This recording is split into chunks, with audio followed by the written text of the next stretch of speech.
आज शिव महापुराण जी की कथा के क्रम में आज शिव महापुराण के साध्य खंड विद्येश्वर संहिता का दूसरा अध्याय, द्वितीय अध्याय। इस अध्याय का नाम है कलयुग के समस्त पापों के नाश करने का उपाय। इस अध्याय में कलयुग जो वर्तमान युग चल रहा है कलयुग, इसमें मनुष्यों के द्वारा जो पाप होते हैं उनका कैसा नाश किया जाए उसका उपाय बताया है।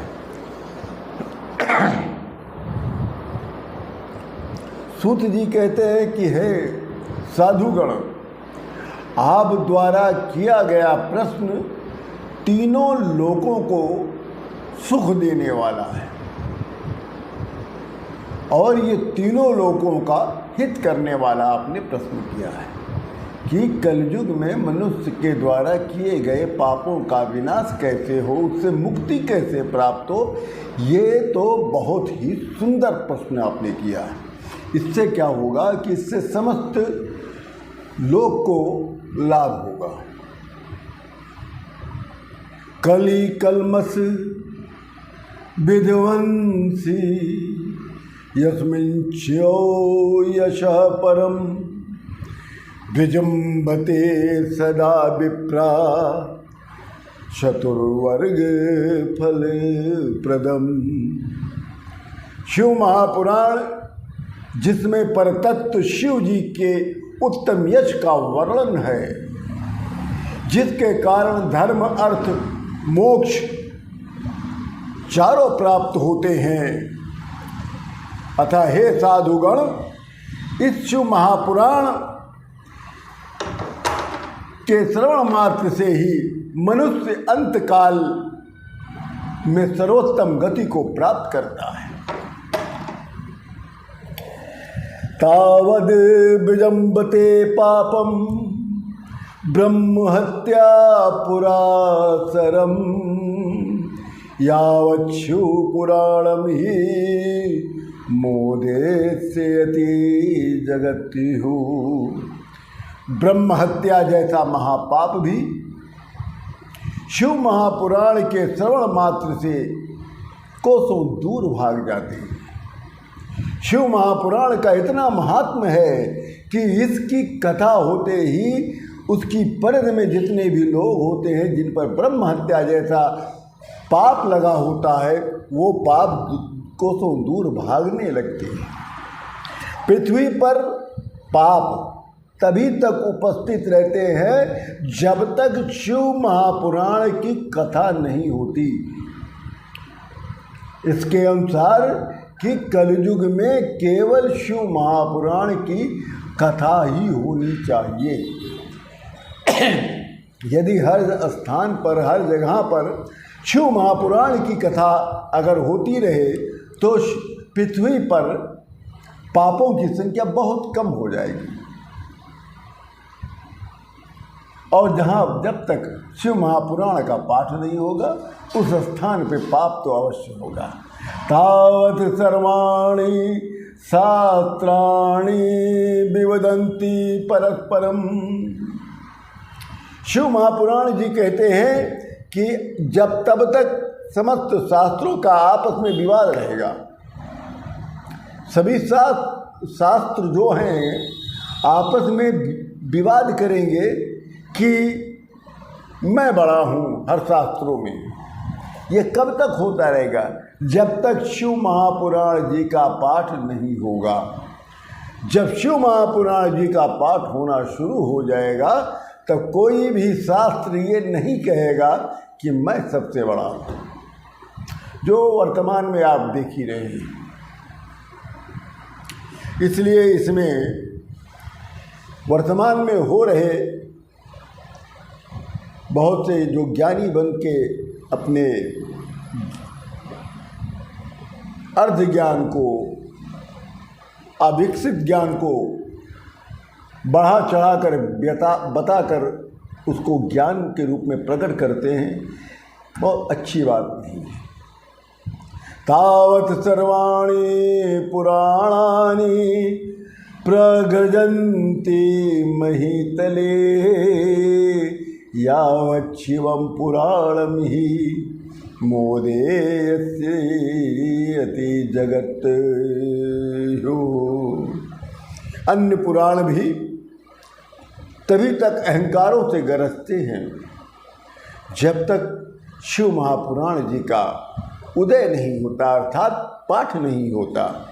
पृथ्वी में जितने भी तीर्थ स्थल हैं ये तभी तक आपस में विवाद करते रहते हैं कि मेरा तीर्थ स्थल सबसे अति उत्तम माना गया है, यहाँ पर पाप का विनाश होता है, यहाँ फलाने पुण्य की प्राप्ति होती है। तब तक होता है जब तक शिव महापुराण जी का पाठ नहीं होता। सभी मंत्र तभी तक विवाद करते हैं जब तक शिव महापुराण जी का पाठ नहीं होता। तावत् सर्वाणि पीठानि विवदन्ति महीतले। पृथ्वी पर समस्त महात्मा, समस्त विद्वान, समस्त आचार्य द्वारा स्थापित पीठाधीश्वर आपस में भी विवाद करते हैं और करेंगे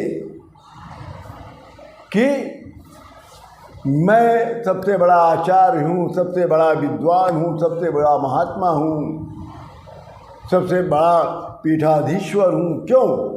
कि वहाँ पर शिव महापुराण जी का पाठ नहीं होता है।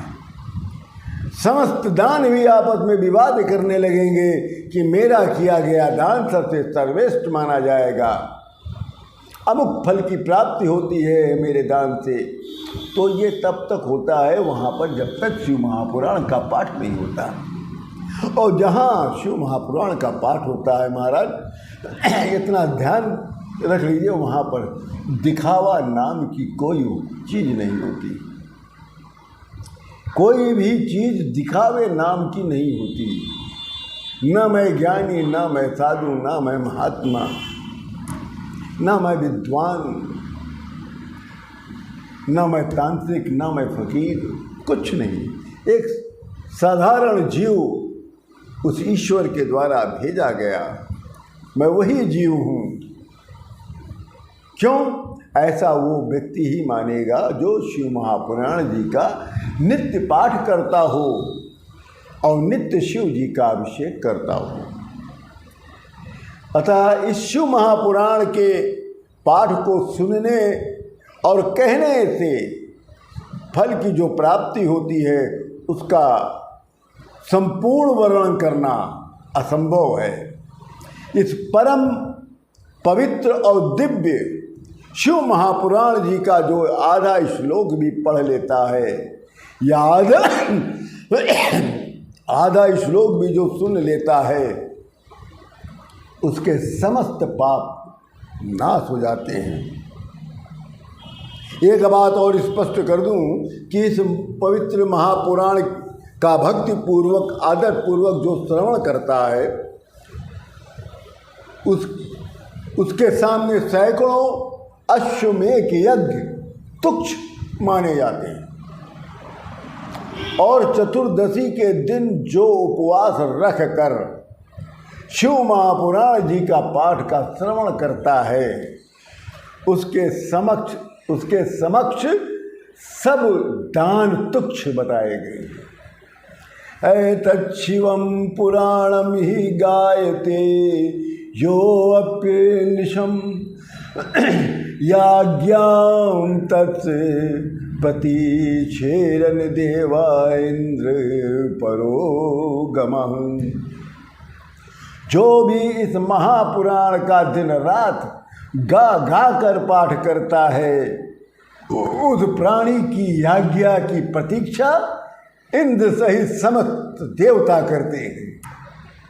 जो भी प्राणी शिव महापुराण को पढ़ते हुए अपने सत्कर्म किया करता है, उसको तो करोड़ों गुना फल की प्राप्ति होती है। जो प्राणी को ब्रह्म हत्या का पाप लग गया हो, यदि वो रुद्र संहिता का पाठ कर ले तो 3 दिन में वो ब्रह्म हत्या का पाप ब्रह्म हत्या का पाप जो है उसका नाश हो जाता है। ऐसे प्राणी को 3 दिन लगातार तक रुद्र संहिता का पाठ करना होगा।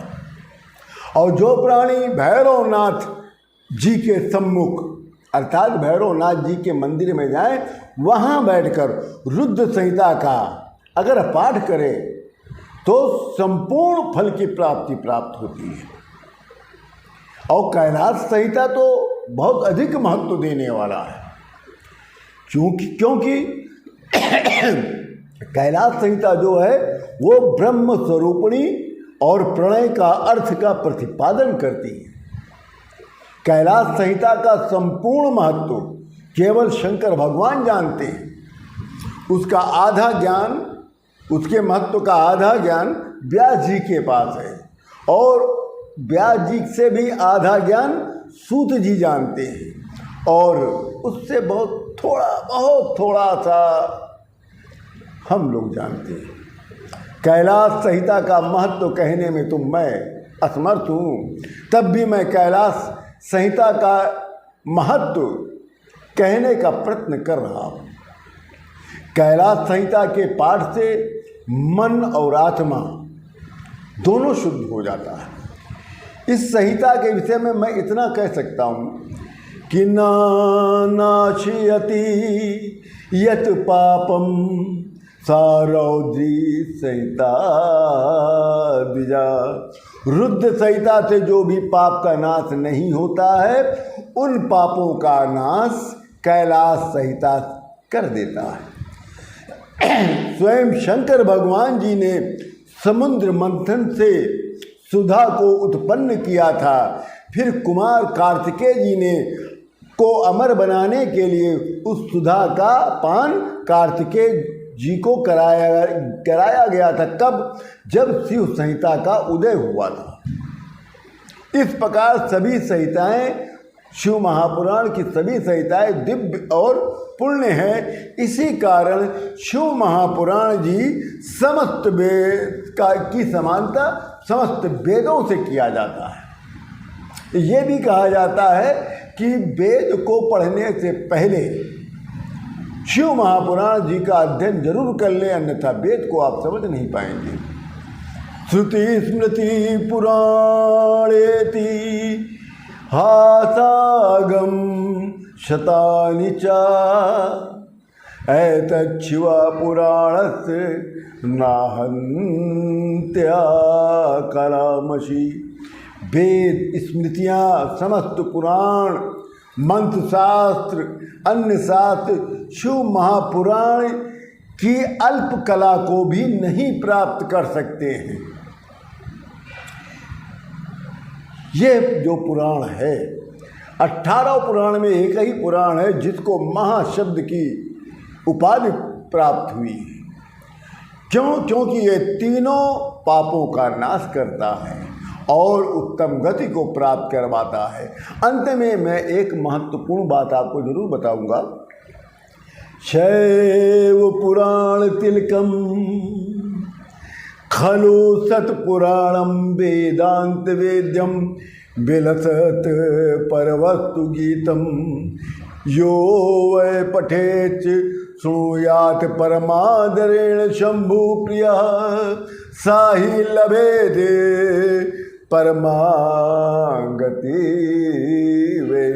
ये शिव महापुराण परम और दिव्य समस्त पुराणों का तिलक माना जाता है।